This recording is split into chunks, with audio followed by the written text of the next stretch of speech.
Welcome again guys to my channel. This is Janel Edanio. At sa video kong ito, update lang po tayo ulit regarding po sa spot activation ni Mobit. So saan po ba ito matatagpuan?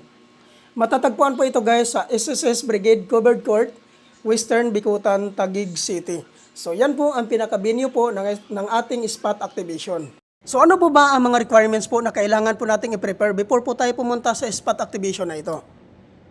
Ang number 1 po dito guys na requirements po na kailangan po natin, which is yung professional driver's license. Number 2, 2020 and above motorcycle year model. Number 3, motorcycle ORCR. Number 4, NBI clearance.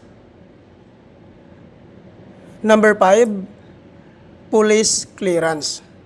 So yan po ang mga requirements po na kailangan po nating i-prepare before po tayo pumunta sa Mobit spot activation po, no? At take note din po guys, regarding po sa mga hindi po nakapangalan sa inyo yung mga motor, ay kailangan nyo lang po magdala ng authorization letter. At hingian nyo po ng one valid government IDC owner. At ipotocopy nyo po, papirmahin nyo po ng 3 beses sa baba.